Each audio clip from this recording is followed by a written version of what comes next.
Hi everyone, and today we're going to be doing our Cryptid Crush review. It's a new game and currently in demo at itch.io. I'm more on that where you can download it and follow the creators at the end of this video. First, we're going to get into the music. Overall, it has great sound that really brings out the sections of the game they are meant to enhance, such as the fight scene and the beginning scene. On the downside, I feel that the music does fall into the same trap as Undertale, though, where the music is repetitive in many places throughout the game, and it detracts from the events encounters that it is meant to enhance. However, the game is still in demo, and there is much that is still being worked on, so I could be wrong once the game is finished. I just do not want to see it be the same thing where I encounter one enemy that is trying to murder me and actively kill me, and then the next I'm fighting someone that is just being a jerk but knows no real ill will towards my character at all, and I use the same music. Therefore, it just doesn't fit right. Same thing where the ambient music isn't appropriate for some things. If I'm outside, it shouldn't be the same as if I'm in I don't know, a library or something. A lot of areas can receive the exact same sort of feel, but I could be very wrong in this, but that's just my main problem right now with the music. But overall, it's really good for a demo game, and it definitely has that feel where it's A+ written music. But there's still so much more that I want to see from that, and hopefully I will when the game comes out. Now we're going to talk about art and character design. Overall, the art style is amazing for this game. It's really nice. It meshes really well with the overall genre of the game and really demonstrates the behavior of each individual character without diminishing the personality of the written character. Without even hearing the voice or seeing the text of a character like Atlas, you instantly get the feeling of who they are and the type of dialogue they are bringing to each encounter. It's the same when it comes to Madhouse Mike, Jamie, and Taro. They all have that exact sort of feel where the way that their character is made and everything about them, you instantly know what they are about, what deal that they have in terms of who they are as a personality, who they are as when it comes to possibly combat, and who they are when it possibly comes to having some sort of interpersonal relationship between the main character and that character, Atlas, Jamie, etc.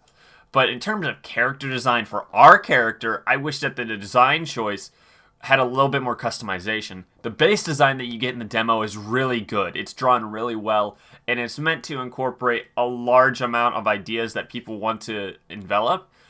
But I feel that even that there should be choices for character customization, and even if they are minimal, it just would enhance the game, because I don't like the color of the character that we have. Like, the character wears green a lot. That's like, I would prefer if my character wore red. That's what I would care about. I would rather have that choice be an option, because our characters also seem to have a lot of UFO stuff around us. And that could just be a preset personality option that our character has. But what if my character was more, instead of being green and having an affinity towards UFOs, what if our character had more of an affinity, say, had red and liked D&D or fantasy like Lord of the Rings? I would appreciate if those were taken into account when the game releases, because I think that would enhance the game a little bit overall, and maybe even some design choices where color of hair was different, or just hairstyle in general. But other than that, I think that the base design for the character, if you want to keep it that way, is perfectly fine, and you could add maybe very minimal customization choices overall.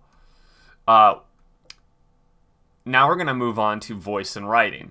And when it comes to the voice acting, it is very impressive that a free indie game even has it in the first place. That being said, there have been many times throughout my playthrough where a voice line plays that does not match up with the intention or the subject of the written dialogue and scene. Generally, this is, happened where this could just be there's only a set number of recorded lines in the demo right now, and it's not really good. They're waiting to, finish touching that stuff up, and then they'll be released. Because I've had times where an example is Atlas will say, "Oh man, that's such a buzzkill," and like it doesn't line up. For the instance in the playthrough where he says that it doesn't mean anything when he's looking at broken records, broken vinyls. It's nice that he says that line, but it doesn't really mean anything because buzzkill is generally referred to a person and not bummer or like that sucks. It's like it has the same idea, but the subject is wrong. And I feel like that could be enhanced a little bit more, and that could just be that they need to record more voice lines from the actors. That's just something that we'll have to wait until game day launches when the final game is, released and published. But in terms of overall voice acting quality, it is really good. I have not heard any lines so far that don't actually embody the character well. Like, they're all given very little information in the demo for each character. Like, we know just base glance understanding of Jamie, of Atlas, and Madhouse Mike. All of them.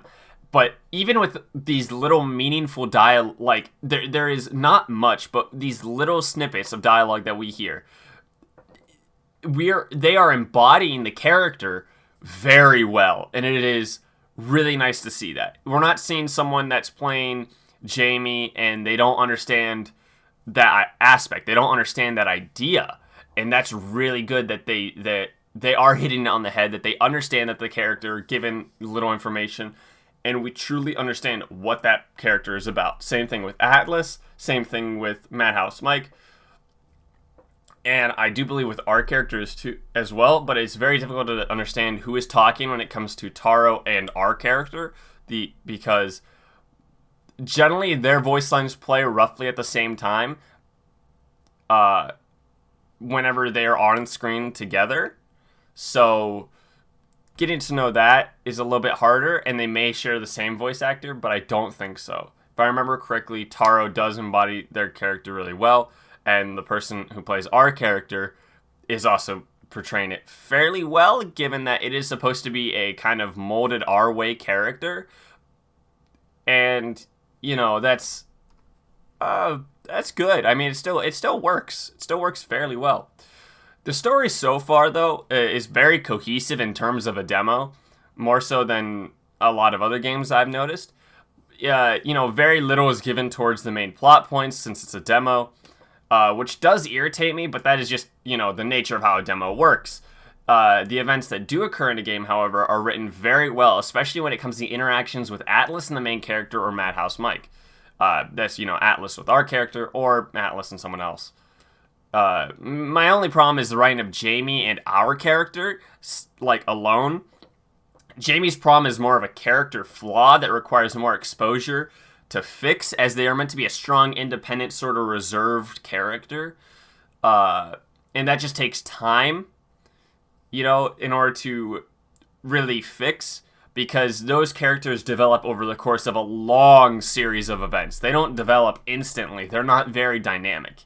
They have the greatest change, but they do not have it instantly. They don't go through epiphanies very rapidly. They don't see things very quickly. But when it comes to our character, there is very little in terms of choices in the demo, resulting in a very fixed perspective on how we interact with our cryptid friends. This is lacking, to say the least, in terms of liking our character interactions with others, as I would have preferred Jamie talking to Atlas instead of me talking to Atlas, to be completely honest. Hopefully this is not the case when the game fully launches and more choices are available, because even though Atlas has some of the best dialogue in the game, it seems very lacking when our character starts talking to Atlas. We're going to move on to combat now. The combat is interesting, and it is based on dice rolls, where you have to get the exact number or higher in order to successfully dodge or attack/affect the opponent. This gives a very board game feel similar to D&D, as aside from just attacking or dodging, you can lower the difficulty, the number needed to succeed, by performing unique actions to the opponent such as taunts, confessions, and, others. Like, Atlas, I think, has a confront action that only appears one time, which is really nice, but they all lower the difficulty by a set amount, and I think those are easier because there is different sort of roll difficulties, as they're called in the game, where you have to hit where attacking is probably higher and confronting or confessing is a lower chance to succeed.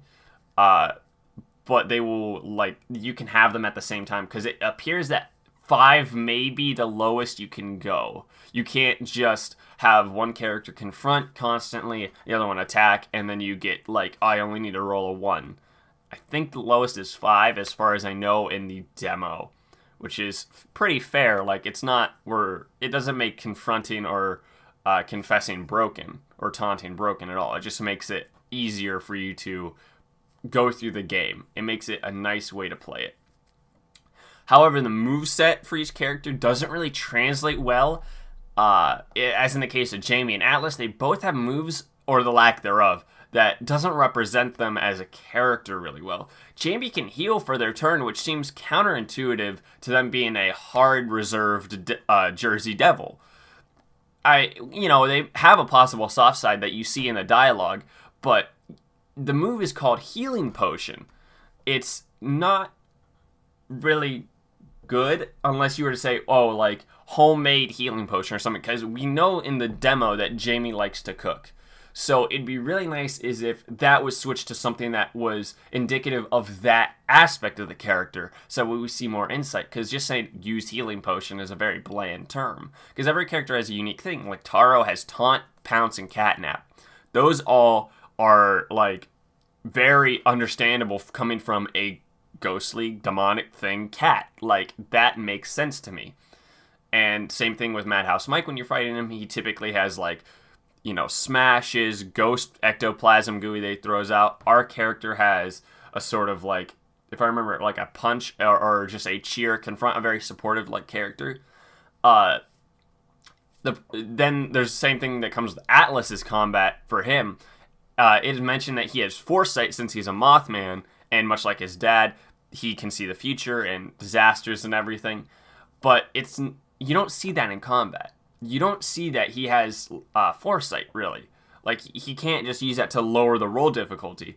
And I hope that they take that into account. It may be, because it does mention that he's not very good at it to begin with, which is understandable in the demo right now, but I hope that when the game is fully released that they take that opportunity, because it would be really a shame if they missed on that, because that just seems really good. And hopefully they do enhance a lot of these combats, because it does, the dice roll is really nice, but I would like to see that if they could do something also at D&D where you have advantage and disadvantage, where, these confronting and cheers not only lower the roll difficulty, but they may add a different thing, you get one more extra reroll, or you get an extra die that you can throw.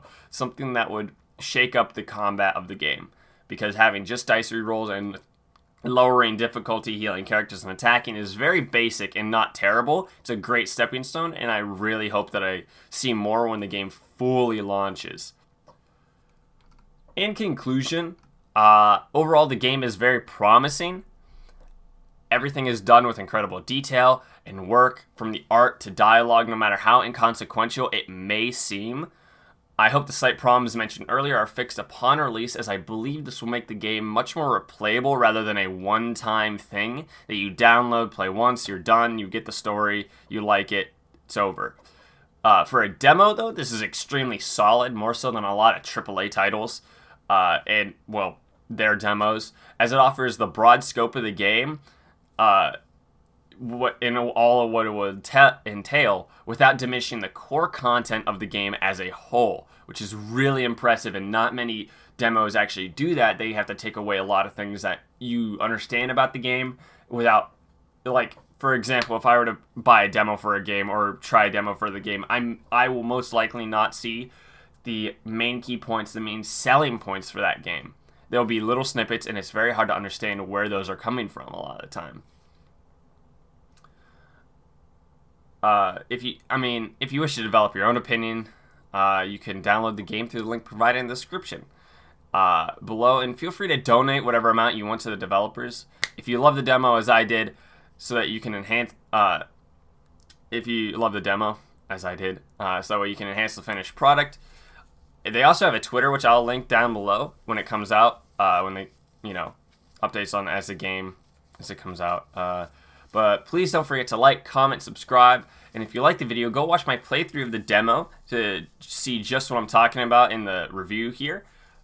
It's roughly an hour and 30 minutes of playtime. I really hope you guys enjoy it, and thanks for watching. See y'all next time.